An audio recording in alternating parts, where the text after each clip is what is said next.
After a violent Border Patrol detention, masked border agents, and an undocumented immigrant at his landscaping job. His three sons are all U.S. Marines. Here's Trevor Ault. Give me your hand. Tonight, a controversial, violent Border Patrol detention caught on camera in California. Masked agents holding down 48-year-old Narcisco Barranco in the Santa Ana street, repeatedly punching him as he's on the ground. Barranco heard screaming and crying, resisting as they take him into a van.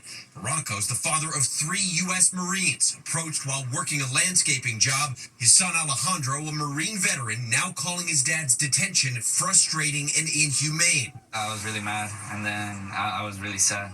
I just wish I could have been there to help him. The Department of Homeland Security says the agents were defending themselves, claiming Barranco assaulted those officers with a weed whacker, swinging it at an agent's face.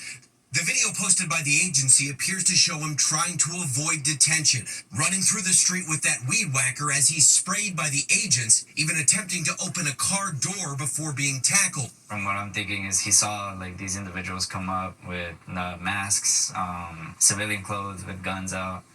I'm pretty sure he got scared. In a statement, DHS says the agents took appropriate action and followed their training to use the minimum amount of force necessary to resolve the situation. It's another example of the Trump administration's sweeping deportation policy. Earlier this month, ICE agents seen chasing farm workers through strawberry fields in Southern California. David Barranco is being held in ICE custody here in Los Angeles. These types of aggressive detentions have sparked protests, but the Trump administration is vowing to continue to ramp up its deportation efforts. David. Trevor Ault reporting tonight. Trevor, thank you. Now to the attack on an IVF clinic at Palm Springs. Tonight, the accused co-conspirator of that fertility clinic bombing has been found dead in prison. Authorities discovering Daniel Park unresponsive today at the detention center in Los Angeles. Details about his death have not been released. Park was accused of aiding the main suspect, Guy Bartkus, who created an ammonium nitrate car bomb that was detonated outside that clinic last month. Bartkus died, but authorities say he set off that blast. We turn now to the door that came off that Alaska Airlines flight in midair. Tonight, the NTSB issuing its final report on that terrifying flight, confirming the bolts securing the door plug were removed during a repair and not replaced. Investigators finding multiple systemic failures, including poor manufacturing practices at Boeing and FAA inspections that failed to catch them. Tonight, Boeing responding, saying they will review the report and, quote, continue to implement improvements. When we come back in the broadcast, the syringe attack. Nearly 150 people now reporting they were pricked with needles. Those victims are now being tested. Was there anything in those needles? The disturbing details. Later tonight here, we remember a teen idol. You'll know his music. And look at these images tonight. A helicopter crashing right next to a busy restaurant. Patrons sitting right there. We do have news tonight on those who are on board in just a moment here. In France, there are calls for vigilance after a syringe attack at a nationwide music festival. Concerts being held at multiple locations across the country. Authorities say at least 145 people now, mostly women and girls, telling authorities they were jabbed by needles. Some reported bruises and feeling dizzy. Police arresting 14 suspects. Victims are now being tested tonight to see if they were injected with any substances. Authorities have not discussed what might have been in those needles. Meantime, back here in the U.S. tonight, a terrifying helicopter crash landing in Clay Township, Michigan. That's in the southeastern part of the state. People watching from a nearby restaurant as the helicopter came in for a landing. Suddenly, the chopper tilts right there, sending the rotor blades right into the dirt. Bystanders rushing to the site to help the pilot and passengers. The 4 people inside, remarkably, all escaped uninjured, and that was good news. When we come back here tonight, a boy suffering severe burns in a blast at a children's museum today rushed to the hospital. Also ahead, we remember that teen idol and his music, and what you might see in the skies tonight. 14 states. Back in a moment. News tonight in Oklahoma City, a 4-year-old boy suffered serious burns in a blast at a children's museum, the Jasmine Moran Children's Museum. The boy participating in an indoor s'mores activity when fire erupted. Witnesses say a bottle of hand sanitizer near an open flame might have caused that blast. He was airlifted to the hospital. The boy's family tonight saying he sustained burns to 15% of his body.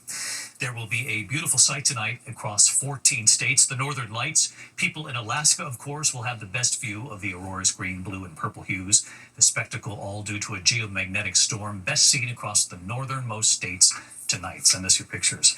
When we come back tonight, the teen idol, his string of hits you'll know, and his public service later in life.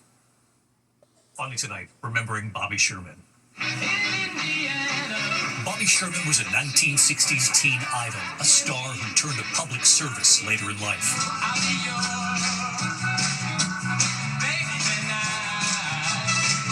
His 1969 top 10 hit Little Woman reached number 3 on the charts.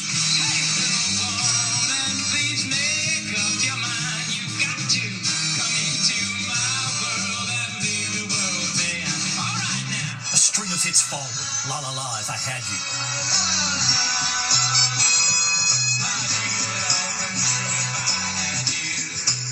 And Julie, Do You Love Me?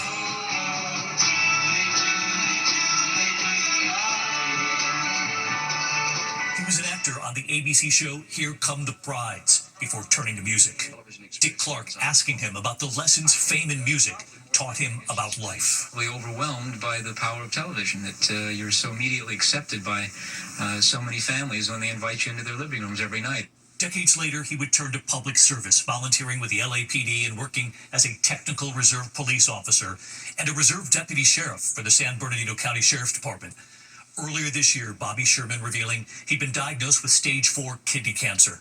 Tonight, his wife Bridget, along with actor and musician John Stamos, who is an ambassador for Sherman's charity, announcing his passing. His wife saying Bobby left this world holding my hand, just as he held up our life with love, courage, and unwavering grace through all 29 beautiful years of marriage. And John Stamos saying, from one ex-teen idol to another, rest in peace, Bobby Sherman. Bobby Sherman was 81. Celebrating Bobby Sherman tonight. I'll see you tomorrow. Good night. Thank you for making World News Tonight with David Muir, America's most watched newscast.